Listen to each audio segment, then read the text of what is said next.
It is a disaster in this house today.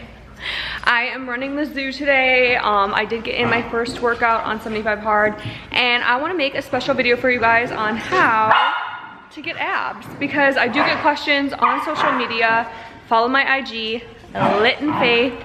I do get questions about how to get abs or how to lose weight.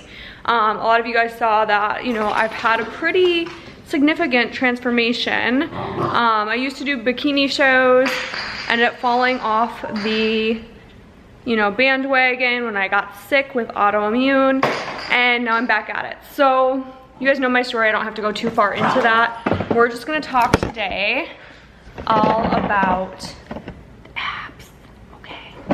Okay, so let me scoot back. Hopefully Nicholas will cooperate. Otherwise we can go outside and do this video. So basically, everybody has abs. You have abs, your mom has abs, your dad has abs, everyone has abs, okay? The guy down the street has abs, like everyone has abs. The thing is that they're covered by a layer of fat. So how do we see the abs? We have to, dun, da, da, da. Okay, so how we see the abs is by doing a couple things.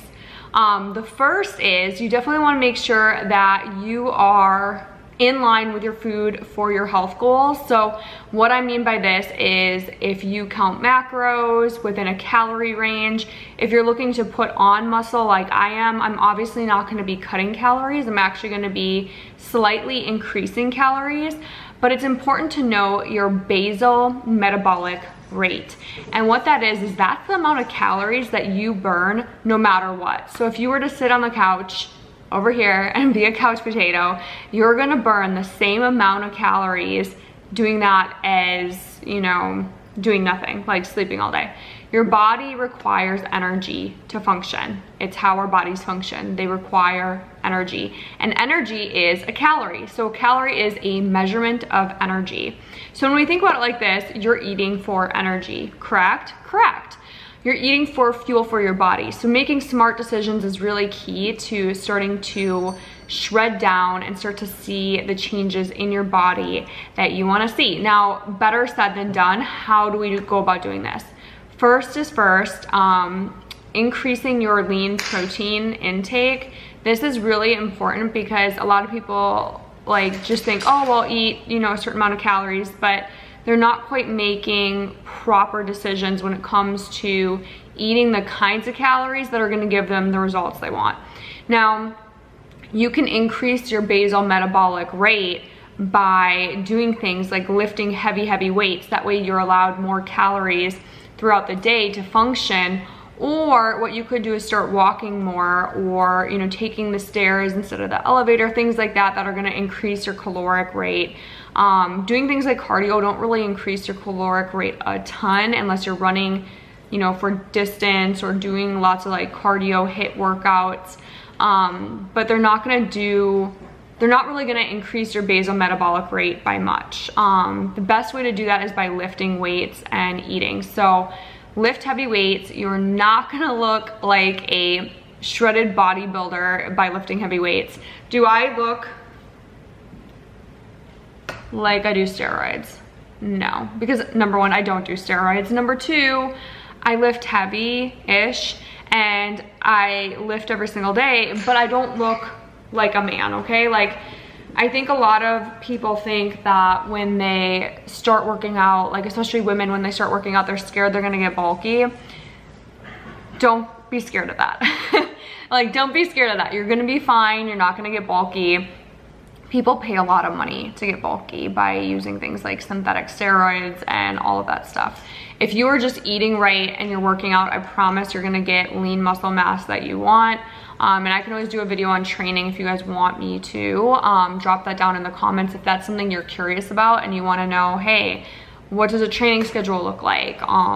You know, what type of training should I do to get this result? Drop it down in the comments and I'll definitely work on doing a video about that. But back to the protein, carbs, and fats. So you have 3 different macronutrients, okay? You have proteins, carbs, and fat. In our society, most people eat a carb heavy, carb dominant diet, and that's why keto's gotten to be such a big thing, is because people realize, okay, a lot of the things that I'm eating are processed carbohydrates, because there is such thing as non-processed carbohydrates, and that's what I really want to focus on, is we want to steer away from processed foods as much as humanly possible, because they really don't have a lot of, and there's a whole science on it, I think it's called the TED, but it's basically the energy for what you're consuming. And when you consume calories that are from foods that are ultra processed, your body can't quite use it as fuel as efficiently as if you were using a sweet potato, which is carbohydrate, or vegetables are carbohydrates, or, you know, banana is a carbohydrate, which is a great pre-workout for a lot of people. So basically you want to switch from doing the processed foods as much as possible to switch to doing whole natural foods. And that's not to say you can't have a processed food every now and then. Absolutely you can, as long as it fits in within your budget for your calories and your macros. Definitely. One thing that I utilize is a food scale. I got on Amazon, and I can actually link that in my store, so just head down to the description bar and you can actually find my website, and there you'll be able to find all the things that I use throughout my day for fitness stuff. I just keep adding stuff on there, things that I've used that I like, that are helpful. So I'll put the food scale on there as well, so you guys can snag that. There's so many different food scales. You don't have to use the same one I do. Just make sure you are measuring your food before you eat it. It's really important to get proper measurements, because, you know, peanut butter, for instance, is high in fat. So fat is I believe it's 9 calories per fat gram. So if you take a big scoop of peanut butter and think that that's just one little serving, it could be actually like 5 servings, and you're going over on calories quite a bit.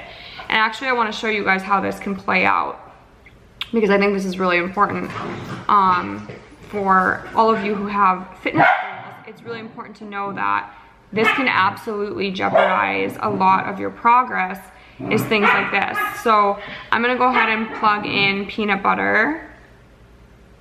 You guys can hear my dogs in the back. So 1 ounce of peanut butter has 159 calories in it. That's quite a bit of calories. Now, let's say that you were a little too generous with your serving and you actually got 2 ounces, because that's very easy to do with peanut butter because it's so dense.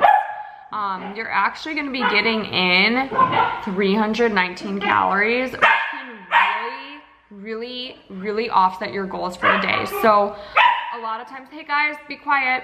A lot of times people don't realize, oh my gosh, that 1 scoop of peanut butter, which wasn't very filling, and they thought of it as like a snack, actually was like their meal calories. You know, each meal I try and hit about 350, 400 calories per meal. Well, if I were to do the peanut butter as a snack, that's basically one of my meals. So when you are cutting down on calories, it's really important to measure your food. I remember talking with my mom, and this was like years ago when I was helping her, and I hope she doesn't, like, she's pretty open about her stuff, so sorry mom if you're watching this. She has diabetes type 2. A lot of people do. There's no shame in it. It's just, you know, with our food that we have in the world and stress and all of that. My mom was always a very hardworking mother, and she, you know, developed type 2 diabetes probably from stress and stress eating. I know I probably didn't add into that very well, sorry mom.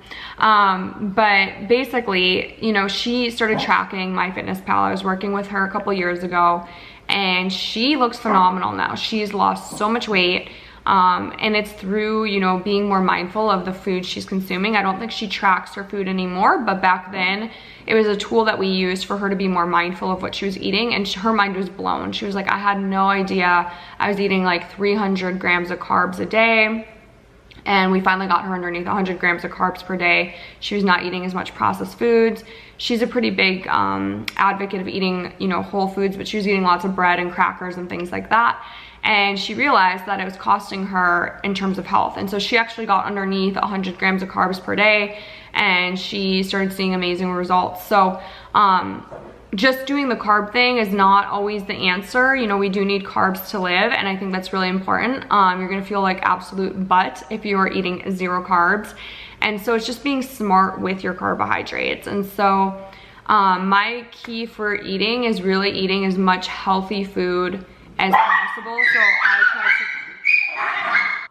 So I try to eat as much healthy food as possible, meaning instead of pizza, I will make a, you know, turkey dish, or I'll do you guys know I'm gluten-free, so I'll do like cassava noodles, like I'll do like 2 ounces of cassava noodles with tons of vegetables and meat, and that's just kind of like my little version of it. And I always love using olive oil and balsamic vinegar are kind of my staples, and then I'll put seasoning on there to really dress it up and make it different and fun. But that's just some key that you can do. The next thing is fiber. You're gonna wanna make sure you're getting in enough fiber. Aiming for 20 grams to 30 grams a day is a really good window for your fiber intake. So fiber comes in all different shapes and sizes. It comes from fruit, it can come from vegetables, and so just make sure you're getting in enough fiber. I use inulin fiber as well in my tea, or if I'm drinking water, I can do that too. And it's just a good way to get that extra fiber and make sure that you're running smoothly. You should be going to the bathroom at least 1 to 3 times a day. I know that seems a little excessive, but it's good to be regular. And yeah, so basically the key to having abs is weight training, because you're gonna raise your basal metabolic rate, and that's really, really important. So raising that is gonna really help for you to allow more calories. It's also gonna give you a more, like, what am I trying to say? It's gonna give you it's gonna give you an enhanced figure. And on top of that, so you're gonna wanna increase your basal metabolic rate by doing weight training. Lift heavy, don't be scared of weights. It's not gonna make you bulky, it's actually gonna make you sexy, okay?